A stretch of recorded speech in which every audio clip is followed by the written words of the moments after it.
Well, we're supposed to start with comments made by President Muhammadu Buhari at the 2018 annual conference of the Nigerian Bar Association, which stirred more than a bit of controversy amongst lawyers and commentators alike. But we're going to see now if that particular track will eventually play now.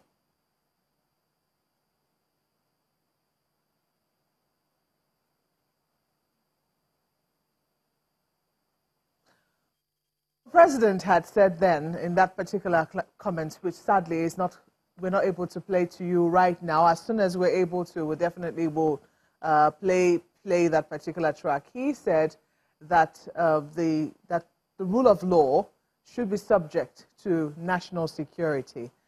Since he issued that statement, it caused a bit of controversy amongst lawyers and commentators. And the NBA, at whose conference that comment was made, have since issued a statement.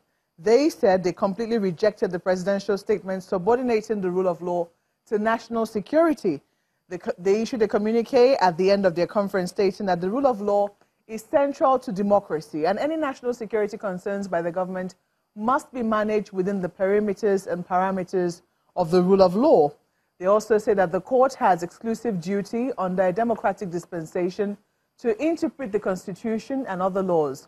Government and the citizenry must comply with court orders at all times until they are set aside. Now, where this is not the case and this is not followed, how are citizens supposed to proceed? That's where we start tonight. Hello and welcome to another edition of Frank Conversation here on Hard Copy. I'm Maokwe Ogun Yusuf. In recent times, following the sack of the former Director General of the Department of State Services, the new man at the helm of affairs, Mr. Matthew Teyefa, who is working in acting capacity, has said he will, quote, review all issues that brought about some unhelpful perception of the service in recent times, including court cases on detentions, perceived human rights abuses, public misconception of understanding, and some of their recent actions. He says in order to learn the lessons, they have undertaken action to ensure that they enjoy the confidence of the public.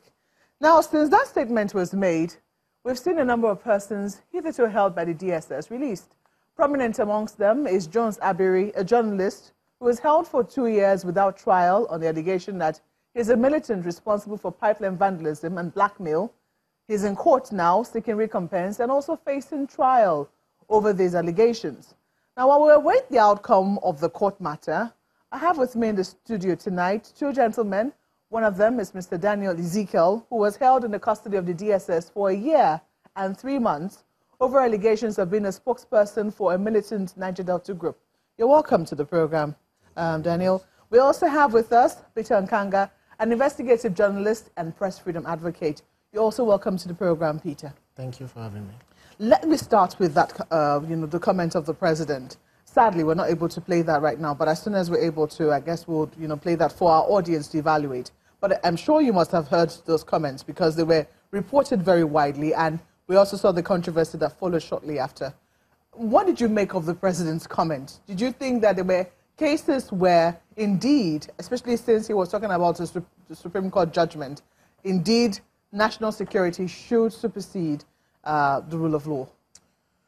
Thank you for having me. And I would say that when I heard the comments, I just had a reflection, a flashback as far back as 1984, 1985, when President Muhammadu Buhari was the head of state. And I had a rethink about all the things that I remembered that he had done during those periods.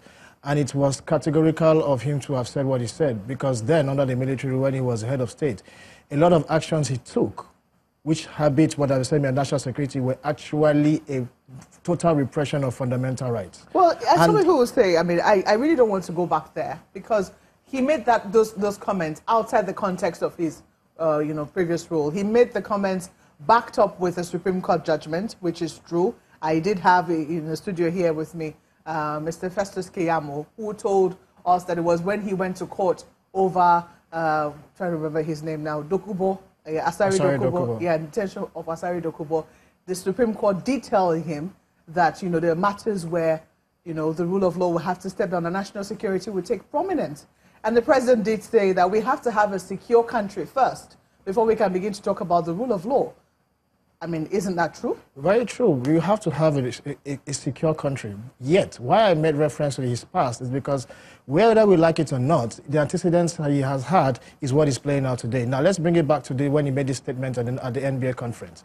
He's very right. National security is priority. We need peace. We need security in the land for there to be a economy to thrive, for people to feel safe. But at what expense? Is that at the expense of justice? Is that at the expense of equality, of transparency, of accountability? Is that at the expense of human rights? And what am I talking about? Whereby you go after people without having any form of right to go after, and you put them down. People were in detention for years. People are still in SSS custody for years. They have not had trial. They have not had even access to their family lawyers. That you said they are charged for, or the allegations against them for having committed the crime of national security. If you really want to come out, those who want to come out must come out with equity, with clean hands. If your antecedents and your present statements that you're making do not reflect exactly the fact or the reality that we are seeing playing out before us as Nigerians, why should we now take it as a matter of security that you can arrest anyone? And if you arrest the person, what is the due process? Charge the person to court. If the person goes to court, let there be evidence. But you keep people in detention for years, you don't charge them to court, you don't allow them access to their family, their lawyers, the medical attention. Some even die in custody, and you keep quiet about it. What is national security about? What supersedes that beyond the right of life? What supersedes that before the right of association or right of movement, your liberty, when you don't have the protection of the law to ensure that if you are guilty, yes, we will be tried. If you're not guilty, then let go person go. But you can't be telling me as a Nigerian that, look, Peter Nkanga, you've done something wrong, I take you to court, or I don't take you to court, you arrest me, and you keep me there for years, and you tell me this is because of national security without access to anyone.